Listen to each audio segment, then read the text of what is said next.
नमस्कार दोस्तों, स्वागत है आपका हमारे YouTube चैनल धर्मा पर।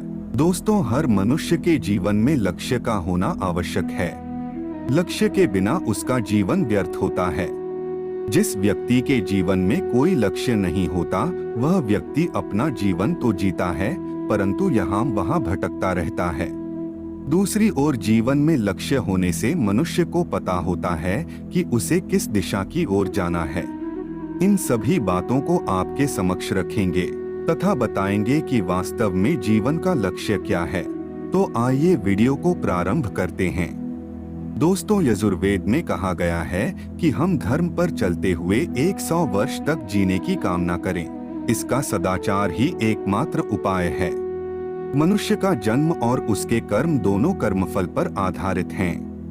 जन्म से मृत्यु तक, अर्थात जब तक यह जीवन है तब तक वह शारीरिक या मानसिक कर्म करता रहता है। कर्म किए बिना एक क्षण तक रह पाना मुश्किल है। सत्य तो यह है, जीवन मनुष्य को कर्म करने के लिए ही मिला है। चाहे मनुष्य अच्छे कर्म करें या बुरे कर्म करें। विज्ञान का यह सिद्धांत प्रसिद्ध है कि प्रत्येक क्रिया की प्रतिक्रिया होती है और प्रत्येक कार्य का एक परिणाम होता है। ठीक उसी प्रकार प्रत्येक कर्म का एक परिणाम होता है। यह सारा सिद्धांत निश्चित नियमों और सिद्धांतों पर चल रहा है। परम पुरुष परमात्मा ने मनुष्य को इस संसार में लोकहित के कर्म करते हुए 100 वर्ष तक जीवित रहने का आदेश दिया है, परंतु वह लोकहित को भूलकर अपने स्वार्थ एवं अहंकार पूर्ति की दिशा में अपने कर्मों को नियोजित कर देता है। इसी के परिणाम स्वरूप मनुष्य बुरे कर्मों का फल भोगते हुए दुख प्राप्त करता है। अब मन में यह विचार आ सकता है कि हम किस प्रकार के कर्म करें, संसार के प्रति उपकार करने का क्या अर्थ है और इस संसार का भला आखिर क्यों करें। दोस्तों, दूसरों की भलाई में ही हम सबकी भलाई है। यदि हम सदैव यह ध्यान रखें कि दूसरों की सहायता करना सौभाग्य है, तो परोपकार करने की भावना सभी पर छाई रहेगी। इस प्रकार किए गए कर्म स्वार्थ रहित होने से निष्काम कर्म कहलाते हैं। उसकी सफलता या असफलता मनुष्य को ना तो अहंकारी बनाती है और ना ही कोई दुख देती है। श्रीमद् भगवत गीता में भगवान श्री कृष्ण ने कहा है, कर्मण्येवाधिकारस्ते मा फलेषु कदाचन माँ कर्मफल हेतुर्भुर्मा ते संगोस्त्व कर्मणि।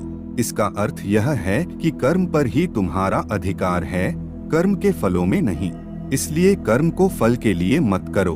कर्तव्य कर्म करने में ही तेरा अधिकार है, फलों में कभी नहीं। इसलिए निष्काम होकर कार्य करना चाहिए और ईश्वर की भक्ति में कोई त्रुटि नहीं होनी चाहिए। अगर मनुष्य को कर्म में सफलता ना मिले तो वह समझता है कि सफलता के लिए पूरे मन से प्रयास नहीं हुआ। ऐसे में वह पुनः दुगने मनोयोग से कर्म करता है। इस प्रकार वह कर्म मनुष्य के लिए नहीं होता और न कर्म के प्रति उसे आसक्ति होती है। वह केवल अपना कर्तव्य समझकर पूर्ण करता है। जब कोई अपना स्वार्थ नहीं होता तो आत्मवृत्त सर्वभूतेषु की भावना प्रकट होती है। सबके लाभ में उसे अपना लाभ दिखाई देता है, जबकि ऐसा सोचना गलत है। जब मनुष्य ईश्वर की भक्ति और कर्म को सही तालमेल बनाकर जीवन व्यतीत करता है तो वह पुरुषार्थ को प्राप्त कर सकता है।